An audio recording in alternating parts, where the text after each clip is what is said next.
Hello, welcome to BEH 229 Family Counseling. Today we're going to be discussing systems theory and systemic thinking. So let's talk about families. Families are organized units with members living in continuous, interactive, patterned relationships with one another that extend over time and space. A change in any one component inevitably changes any other related components.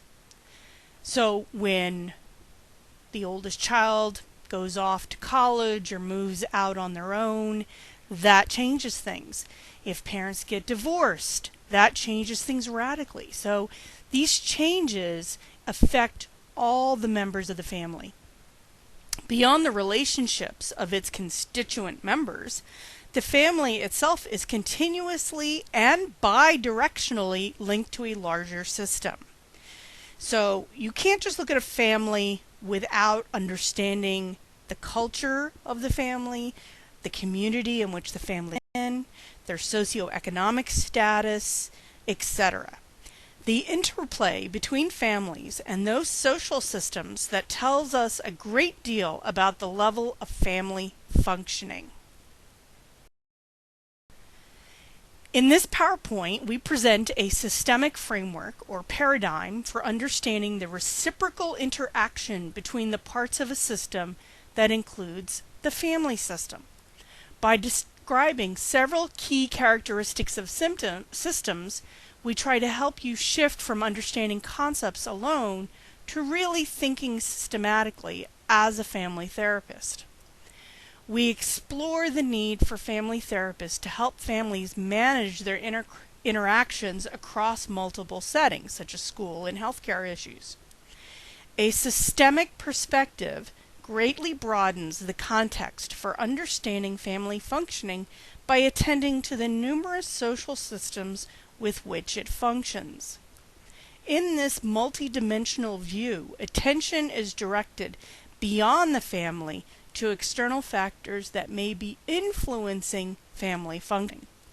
Beyond helping families improve their coping skills, clinicians with this outlook help empower them to make more effective use of available social and community services. So let's talk about the systems model. This model provides a basic mental construct for the family therapist to consider in assessment, treatment planning, and intervention. A variety of models have been introduced to facilitate system conceptualization. They all attempt to demonstrate the complex, narrative, reciprocal nature of systems. One model notes the dynamic reciprocity between individual factors, interpersonal factors, and environment or macro systemic factors over time. Individual factors, such as things as personality, psychobiology, gender, age, ethnicity, sexual identity, attachment, cognitive process, and intelligence, beliefs, values, and more. So all of these things work together when you think of a system of a person. Interpersonal factors include family development, family life cycle, family diversity, couple relations, parent-child relations, family strength, and social network relations. Contextual factors include politics, culture, healthcare, religion, and religious organizations, media, national ideology, socioeconomic conditions, physical environment, and more. So when you're looking at this kind of system, you have to look at multi-dimensions of the system.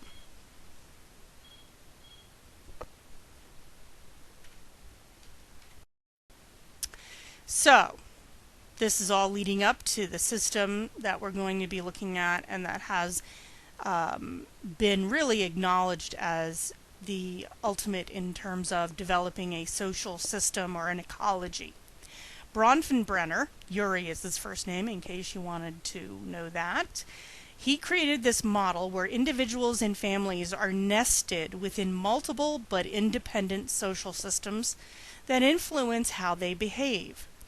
Rather than viewing the family as an isolated, encapsulated system, the systemically oriented therapist is able to intervene at any level to improve family functioning. Bronfenbrenner proposed a theory of social ecology in which 5 levels of influence exist, each level containing and influencing the prior level.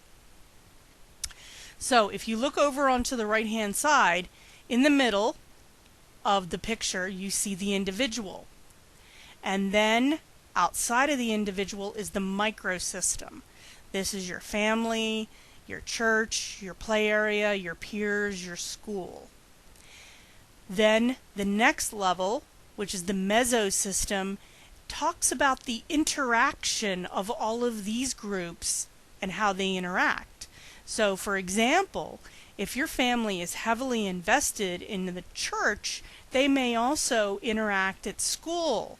So you might be going to a faith-based school. Your neighborhood play area is going to be heavily impacted by your peers. Then we move on to the exosystem, which is the friends of the family, mass media, social welfare services, legal services, neighbors. These are the people who are a couple systems removed from you. Then the macro system is the attitudes and ideologies of the culture in which you live in. So for example, in the United States, we prize independence, we prize freedom, we look at life as an opportunity, so we have a very, proactive perspective. Finally, this 5th system here at the bottom, which is the chronos system, reflects the time or the socio-historical conditions in time since we've been born. So depending on how old you are, you may remember life before the internet. You may have a good understanding of what it was like during 9/11 when the United States was attacked by Al-Qaeda. So again, what happens during our lifetime has a serious impact over our entire family system. So, just to kind of summarize the 5 systems: microsystem, this is the system with which the individual has direct association, such as school, work, relationships, and the therapist may address problems to improve the relationship among members. In the mesosystem, this is the connection that allows one system to directly affect another. The therapist can work to improve a partner's relationship with extended family members or a community organization. The exosystem. In this system, the individual is affected by the system indirectly and does not have an active role in the molding of it. A therapist can work on behavior problem, child's parents losing their job. The macro system, again, the ideology of the culture. For example, being born to a poor family often makes a person work harder every day. They do more manual labor. So their perspective is that sitting behind a desk isn't hard work. And then finally the chronos system, which is the transitions and shifts in one lifespan. This may involve the social historical context. So over the past 10 years, social media has become a strong influence on today's families. The concepts of organization and wholeness are keys to understanding how systems operate. If a system represents a set of units that stand in some consistent relationship to one another, then we can infer that the system is organized around those relationships. No system can be adequately understood or fully explained once it has been broken down into its component parts, and no element within the system can ever be understood in isolation since it never functions independently. A family, like a human body, is a system in which the components are organized into a whole that transcends the sum of its separate parts. So, as you can never really know a person Even a person cannot know themselves. It's the same situation with a family. The family can describe its experiences, it can describe its interactions, but to truly understand and know itself is virtually impossible. The relationships among the family members are complex, and factions, alliances, coalitions, and tensions exist. Causality within the family system is circular and multidirectional. Well, and we all know that because we blame everything on somebody else in the family. Who ate the last cookie? Daddy wanted it. He did. She did. Sister did. The dog did. You blame everybody, and it's just a circular thing. Focusing on the functioning of one element or member becomes secondary to understanding the connections or relationships among family members and the overall organization of the system. So it's really about how each person has their own relationship. A family with 2 children does not simply add a member when a baby is born. Instead, the family becomes a new entity with accompanying changes in family interactive patterns. So, for example, that baby, the youngest child, when the baby is born, now becomes a middle child. And that has a whole set of issues that go along with that. Having 2 children and a mom and a dad is challenging. Having that 3rd baby, so now the children outnumber the parents, makes it even more difficult. Adopting a systems view calls for viewing the family constellation in isolation. Systems theory suggests that a family is a rule-oriented entity. The interaction of family members typically follows organized, established patterns based on the family structure. These patterns enable each person to learn what is permitted or expected of him or her, as well as of others in family transactions. Usually unstated, such rules characterize, regulate, and help stabilize how and how well families function as a unit. They underlie family traditions and reveal family values, help set up family roles consistent with these values, and in the process provide dependability to relationships within the family system. So, for example, you might have an unstated rule that if you want one of your parents to agree to let you go out on a Saturday night, you talk to mom. Or if you want to borrow the car, you have to talk to dad. These are unstated rules, but the family all understands these. Some rules may be negotiable while others are not. Rigid families may have too many rules. Chaotic families often have too few. All members also learn the family's meta rules, literally the rules about the rules, which typically take the form of unstated family directions offering principles for interpreting rules, enforcing rules, and changing rules. So if you go to your dad and ask him for something and he says, go ask your mother, then she knows that your mother will know that your father has literally passed the buck. Some rules are stated overtly, such as children hang up their own clothes, parents decide on a bedtime, younger children earlier than older ones, or our family does not marry outside of our religion. So those overt rules are easier to interpret.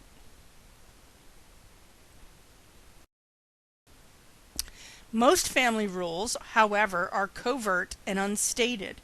They are inferences that family members draw from the repetitive patterns in the relationships they observe at home.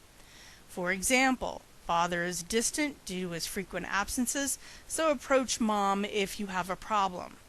Or, we don't have crybabies in our family, so, people resist the urge to weep. Stay away from their room on Sunday morning. They like to be alone. If mommy and daddy's bedroom door is closed, you cannot bother them on a Sunday morning. Go eat some cereal. In a well-functioning family, rules are clearly communicated to help maintain order and stability while at the same time allowing for adjustments to changing circumstances. Don Jackson is a pioneer in family therapy, and he first observed these patterns. Jackson adopted the still helpful concept of marital quid pro quo to describe a relationship with well-formulated rules in which each partner gives something and receives something else in return. And quid pro quo literally means, in Latin, something for something. So, mom and dad may deal, mom might make dinner 3 or 4 nights a week, and dad grills on the weekend. Or mom cleans up after dinner because dad cooks dinner. Jackson also hypothesized that a redundancy principle operates in family communication, so a family interacts in repetitive behavioral sequences. So, there's always somebody in the family who gets teased a lot, whether it's mom, dad, or one of the kids. And as soon as the teasing starts, all the other family members kind of jump on and start teasing that family member. And the reality is that person likes to be teased. They like the attention. They can take it. They don't get upset and angry. And we as a family then have a common activity that we conduct together to have fun. Virginia Satir argued that dysfunctional families follow dysfunctional rules. She attempted to help such families become aware of those unwritten rules that delay or prevent growth and maturity.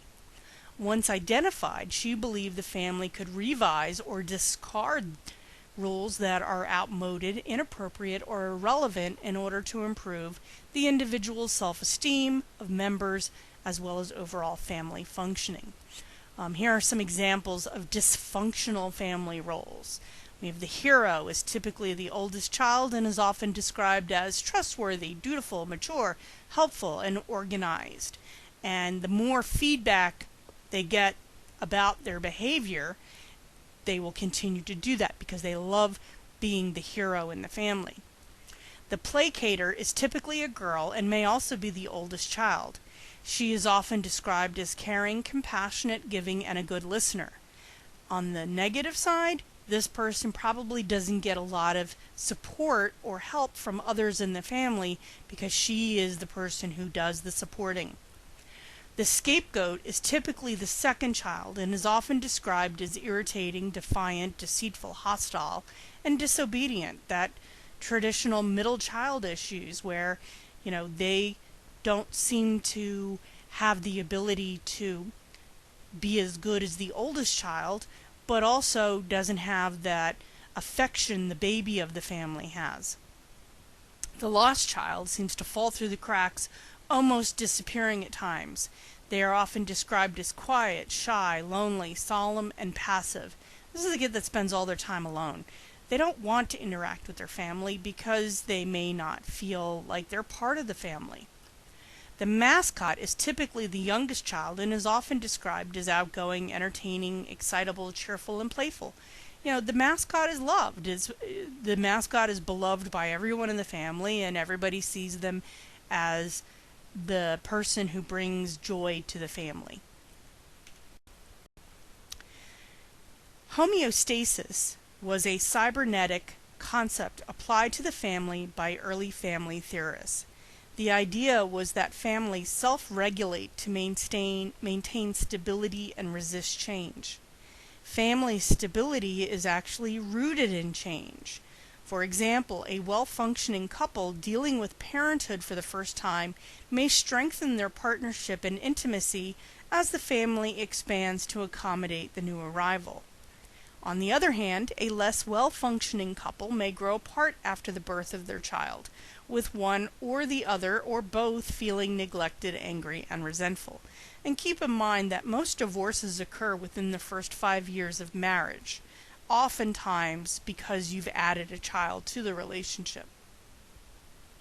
Most family therapists today adopt a living systems approach that moves beyond cybernetics to argue that helping families return to previous balanced states shortchanges them by failing to credit them with the resiliency and resourcefulness to adapt to a more highly functioning level. As children grow up, they usually put pressure on the family to redefine their relationships. So homeostasis isn't as functional as adaptation. We don't want to be the same. We want to continually adapt and move forward in a more positive way. The children growing up puts challenges on family values, customs, and norms. They insist on being treated as equals. All this can cause disequilibrium in the family system. So when the children start to leave home and begin their own families, you can't force them to live the way you lived when you were a young couple with your spouse. They are adapting to their new experience, and as a grandparent, you oftentimes have to adapt as well. In poorly functioning families, demands for modest changes can be met with increased rigidity as the family stubbornly attempts to retain familiar rules. Moving on to feedback. Feedback refers to reinserting into a system the results of its past performance as a method of controlling the system, thereby increasing the system's likelihood of survival. So in a feedback loop, you'll see on the right-hand side in the picture, you do something, you measure it, you analyze it, you correct any areas that could be improved upon, and then you repeat it, and you are in a consistent loop where you're constantly trying to improve. And that's the key here, is feedback loops are circular mechanisms whose purpose is to introduce information about a system's output back into its input in order to alter, correct, and ultimately govern the system's functioning and ensure its viability. This makes things better, whether it's an athlete who is changing their stride or their way they carry a ball, or pitchers, how they throw a ball. It is this constant desire to be better. And when you get feedback, it can be very challenging. People don't like to be critiqued, even if it's not done negatively or in a positive way. It's just hard, and people need to learn that this is how they grow and how they improve. Feedback loops help mitigate against excessive fluctuations, thus serving to maintain and extend the life of a system. So a family that respects feedback, incorporates feedback, and tries to adapt and improve is going to have a more functional system in the long run, and the family will maintain their closeness over time. As an example of a feedback loop, think of a person entering a room in which she smells gas. A moment before, the air smelled fresh, and now it doesn't. The person takes action by going to the stove and shutting off the gas and opening the window. These events and actions restore the system to a normal state. To avoid the trap of homeostasis and reflect on adaptation, this person should then check to see if there's a problem with the stove. Why was the gas on? Who shut it off? You have to adapt also. So it's not just about restoring that homeostasis. Feedback loops in families occur constantly and in far greater number than most of us realize. They occur both negatively and positively.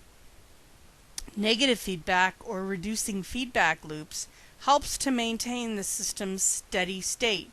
New information is fed back into the system and triggers changes that serve to put the system back on track. Positive feedback, or amplifying feedback loops, are all about changing the system. So negative feedback basically says everything is going well. We're going to stay on track, everything's going well. Positive feedback is about changing and moving and growing.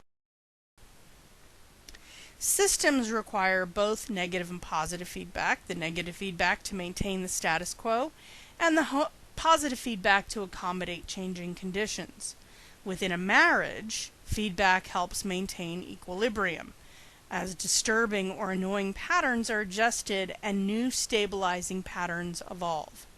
A misunderstanding can be corrected and minimized, what we call an attenuating deviation, or escalated, amplifying deviation. With the negative feedback loop, a married couple engaged in a fight becomes increasingly vicious, and the couple reaches a point where neither spouse can or no longer wants to move forward with their relationship. They just stop talking to each other. Whereas the conflict can be resolved through positive feedback as the couple strives for a new level of understanding and behavior. And again, when couples fight, sometimes there is no way to resolve it and move forward, so sometimes you just let it go because there is no way to change it. BATESON'S information processing is fundamental to the operation of any system. If it is faulty, the system is likely to malfunction. According to BATESON'S definition, information is a difference that makes a difference. By this, he means new or different information that affects change within the system. So it's not the same old argument about the same old thing. A word, a gesture, a smile, a scowl, these are differences or changes in the environment comparable to a temperature drop as environmental input.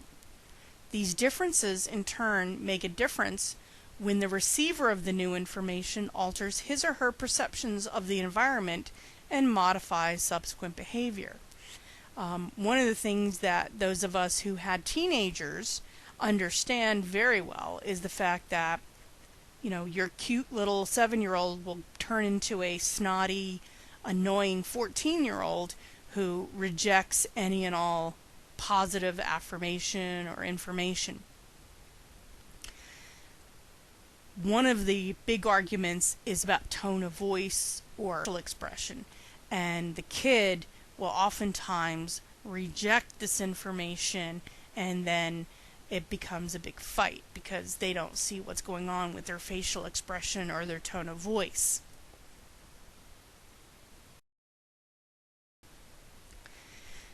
A system is organized into a more or less stable set of relationships. Subsystems are those parts of the overall system assigned to carry out particular functions or processes within the system as a whole. Each system exists as part of a larger suprasystem and contains smaller systems and subsystems. A family commonly contains a number of coexisting subsystems. The husband and the wife constitutes a subsystem of the family as a whole. So does the mother and child, the father and child, and then if you have more than one child, the child and other child. In a family, subsystems can be formed by generation, i.e. the parents, by gender, moms and daughters, fathers and sons, by interest, so if one part of the family really likes to read, or another group likes to play video games, or by function, parental caretakers. Within each subsystem, each different level of power is exercised. Different skills are learned, different responsibilities assigned. For example, the oldest child may have power within the sibling subsystem, but must give up that power when interacting with his or her parents. Because each family member belongs to several subsystems simultaneously, a person enters into different complementary relationships with other members. For example, a woman can be a wife, a mother, a younger sister, an older sister, a niece, a granddaughter, and so on. So we have a lot of titles in our lives, but that doesn't negate any of the other titles that we hold. The most enduring subsystems are the executive, parental, and sibling subsystems. The executive subsystem, which is the husband and wife, is basically any dysfunction in this subsystem reverberates throughout the family as children are scapegoated or co-opted into alliances with one parent against the other whenever the parents engage in conflict. A viable spousal subsystem, one in which the marital partners have worked out a fulfilling relationship with one another, provides both spouses with the experience of intimacy, support, mutual growth, and an opportunity for personal development. The parental subsystem, which may include grandparents or older children assigned to parental roles, has the major responsibility for proper child rearing, nurturance, guidance, limit setting, and discipline. The sibling set represents a child's first peer group. Sibling relationships are typically the longest lasting connections we make, extending over our entire lifespan. Spousal, parental, and sibling subsystems stand in an overall dynamic relationship, each simultaneously influencing and being influenced by one another. A boundary is a metaphoric line of demarcation that separates an individual, a subsystem, or a system from outside surroundings. Within a family system, boundaries determine who is an insider and who remains outside. The family boundary may act as a gatekeeper, controlling information flow in and out of the system. We don't care if your friend's parents allow her to stay out until 2 a.m. In our family, your curfew is midnight. Whatever you hear at home, you are expected to keep private and not discuss with outsiders. So, that boundary is set up so that the members of the family understand the rules, so to speak. Such divisions must be sufficiently well defined to allow subsystem members to carry out their tasks without undue interference, while at the same time open enough to permit contact between members of the subsystem and others. An important issue here involves the permeability of the boundaries, since boundaries vary in how easily they permit information to flow to and from the environment. Not only must the boundaries within families be clearly drawn, but the rules must be apparent to all. If boundaries are too blurred or too rigid, they invite confusion or inflexibility, increasing the family's risk of instability and dysfunction. So, for example, if dad allows you to drink beer at home before you're 21, but mom doesn't want you to, and you create this dynamic where around dad you're drinking beer, but around mom you're drinking soda, this becomes an issue. And then when you're 21 and you start drinking beer in front of mom, she really can't say anything because that boundary of legal issue changes. A system in continuous interaction with the outside is considered an open system, while one whose boundaries are not easily crossed is considered a closed system. Open systems do more than adapt to their surroundings. Their social transactions are bidirectional. They initiate activities that permit an exchange within the community because their boundaries are permeable. Closed systems, on the other hand, have impermeable boundaries. Thus, they fail to interact with the outside environment, lack feedback corrective mechanisms, become isolated, and resist change. An example of a closed system is a religious cult or a totalitarian country that doesn't permit foreign newspapers, radio, or television, or access to the internet. So, for example, North Korea is a closed country. It is run by a dictator, and their information that they're allowed to see basically puts North Korea as the center of the world. Their perspective is that all the great inventions have come out of North Korea. The car, the telephone, the internet, all were created in North Korea. Their internet is basically an intranet where the only information people are allowed to search is information that takes place within North Korea. So they're closed off from the rest of the world. In family terms, no system is fully open or closed. If it were totally open, no boundaries would exist between it and the outside world, and it would cease to exist as a separate entity. If totally closed, there would be no exchanges with the outside environment, and it would ultimately die off. So you have families that really married within each other's, this idea of, families marrying each other's cousins, and you saw this especially in Europe. At the beginning of the 1900s, a lot of the royal families had a lot of children born with birth defects because they had just kept married cousins.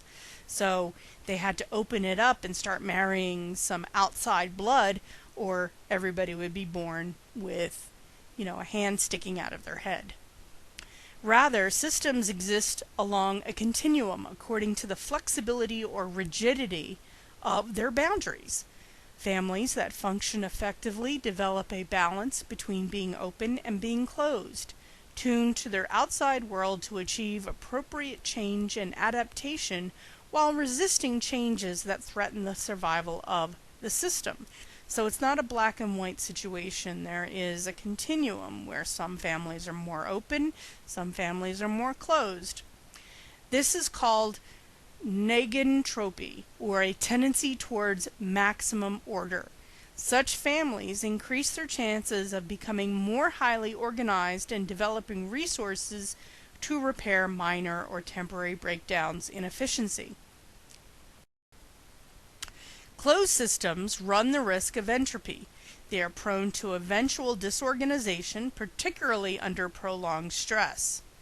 So, for example, recent immigrants or ethnic groups that live in relative isolation, communicating only among their own ethnic group, suspicious of outsiders, and fostering dependence on the family, hold on to tradition and avoid change, acting as a relatively closed system. Parent-child relationships in such families may encounter problems due in part to culture conflict that may lead to the development of an entropic family. Our college is in Pennsylvania, and we have a large population of Amish people. And the Amish have an interesting tradition where they allow their young person who turns 18 or 19 to go off for a year, and it's called Rumspringa, to explore the world and see if they want to live amongst what they call the English or the society, or if they want to stay with the Amish people. And a lot of the young people do return to the Amish lifestyle, but a fair number leave the Amish lifestyle. And the sad part is they are often not allowed to interact with their family of origin, and so they will leave, and they leave permanently. And this can cause a lot of strife in these family units. All families interact with and are influenced by one or more of society's larger systems, be it healthcare, church, welfare, probation, schools, the legal system. Family interventions may involve a case management approach, which typically includes counseling and family advocacy to link them to available community resources and services, i.e. medical care, job training, legal services, and then monitor their progress. The family, the school, and the community are all part of this ecosystem. The delivery of family services within a school setting is an example of the interlocking nature of systems. Not only is a child a part of a family that has its own unique structure and relationship patterns, but the family itself is embedded in its culture, ethnic group, socioeconomic status, and social history. The two major systems in the child's life, home and school, interact and form a new, larger system with its own characteristics, objectives, priorities, and language of the adopted land, and encourages its children to adapt in a similar manner can be considered to be acting as an open system. So basically, your little 4-year-old is a perfect example of your family and their culture. And then that little girl or little boy goes off to school, and now they're surrounded by other little boys and girls who come from different cultures, and you may see them coming home with different language that you're used to hearing, or they like music that you've never played in your house. There's all kinds of influences that occur, especially in the first few years of school, and then again later when they hit puberty. So as a family, you have to adapt.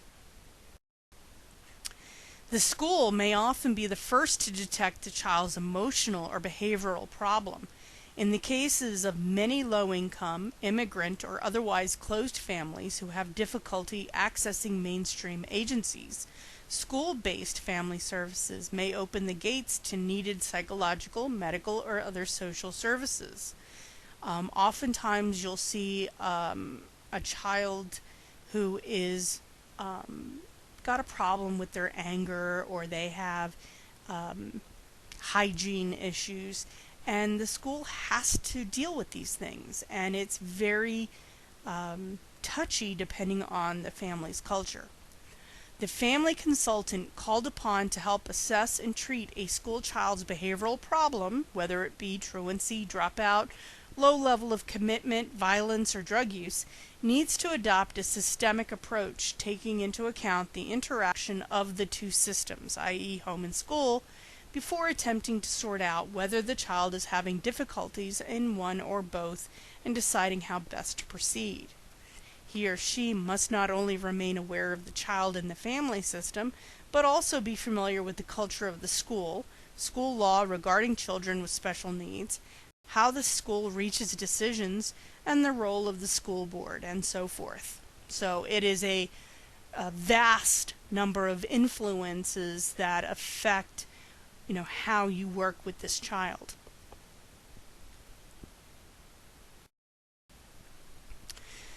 Lusterman urges the concept of mapping the ecosystem, evaluating both the school and family before deciding whom to include, i.e. children, teachers, school counselors, parents, grandparents, and so on, in the treatment plan. In his view, it is necessary from the outset to make clear that the therapist's task is not an advocacy for one group or the other, but rather helping create conditions for change. A systems perspective facilitates this process.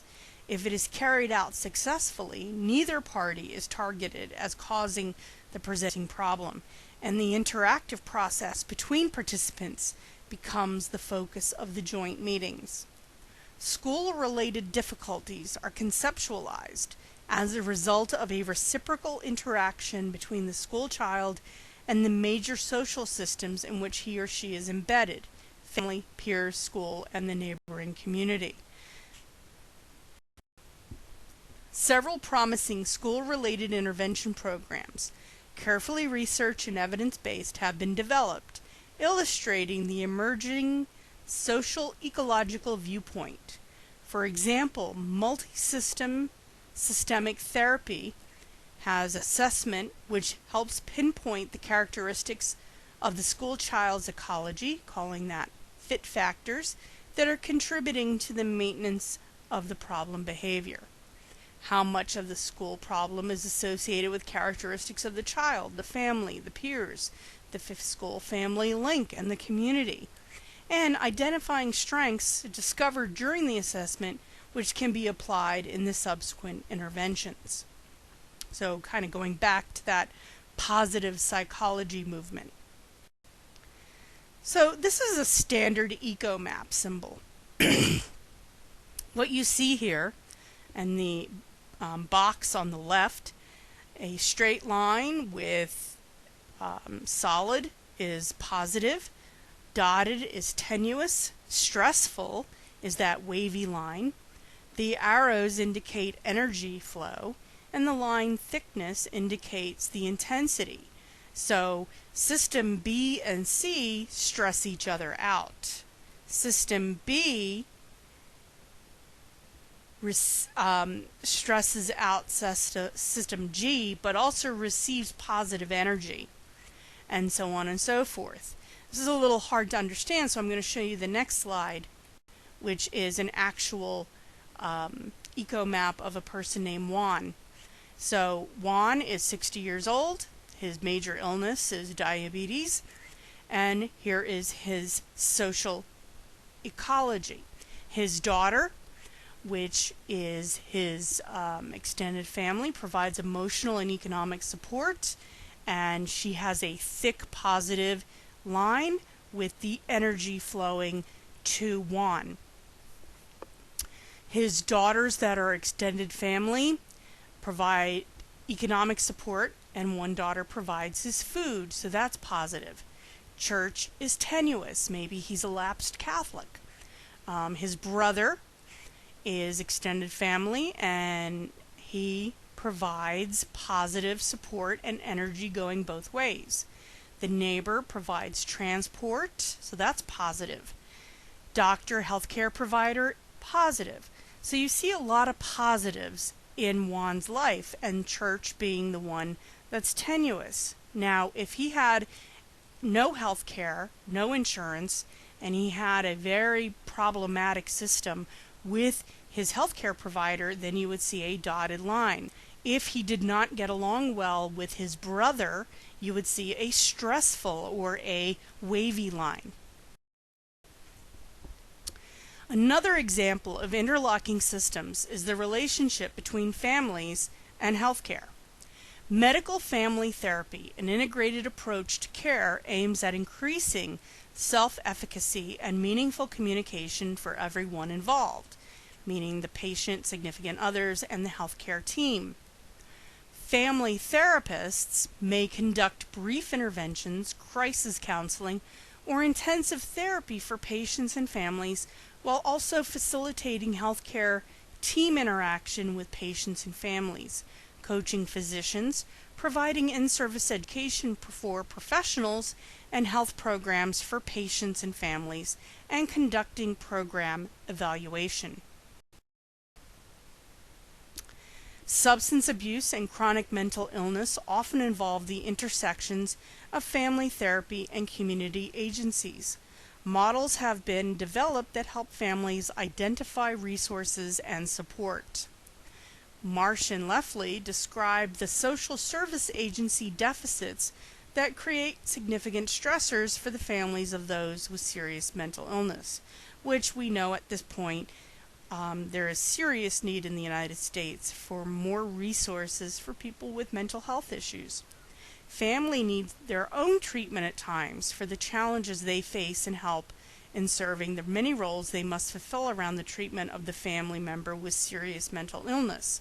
So, for example, if you have a child who, a teenager or someone in their early 20s who's schizophrenic, there's a lot of issues to deal with. If they're paranoid, they may have issues with violence, they may be hallucinating, they may have delusions, they may be unable to work, so then you have to get the welfare people involved or Social Security involved, so then you end up with a lawyer, and it becomes a much bigger situation than just a regular old pain-in-the-butt teenager. Systemic problems, finally, in some cases, it is incumbent upon family therapists to look beyond the dysfunctional family itself to a broader view of the social systems around the family. Otherwise, therapists arrive at solutions for the family that, no matter how therapeutically elegant, are short-sighted because they fail to consider cultural, political, and institutional issues.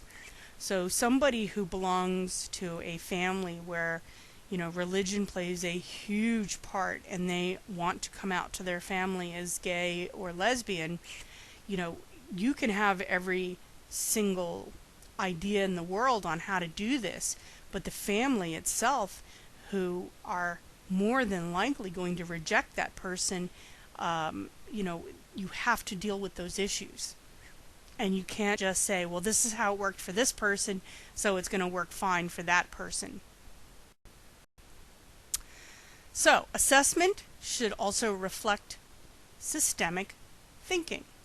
Systemic thinking is the foundation for the practice of family therapy. It informs essential features of therapeutic process, such as the creation and maintenance of the therapeutic alliance, family assessment, and case conceptualization, the understanding of change in family therapy, and the selection and delivery of effective interventions. Eco maps are frequently used by social workers and others to map out and coordinate the helping services a family is receiving.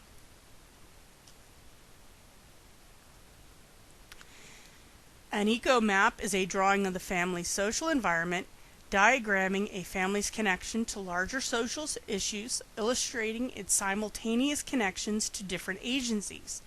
A family receiving child welfare services, for example, might be in contact with the court system, medical services, church, neighbors, police, attorneys, the school system, foster parents, and various child care agencies. The eco map offers a snapshot of these relationships at any given time, and as the therapist, this helps you identify opportunities and strengths. These interlocking programs, if not coordinated, may at times work at cross purposes and result in conflict between specialized helping systems. Eco maps help organize and clarify both the stresses and supports inherent in the family's network to coordinate the most workable solution to the family's current predicament. And that's really the key in family therapy, is finding workable solutions for a particular family, because every family is going to be different. So that's it for today's presentation. If you have any questions, please feel free to email or text the instructor. If you do not attend our school, please feel free to leave a comment and we will return any questions with hopefully effective answers. Have a great day.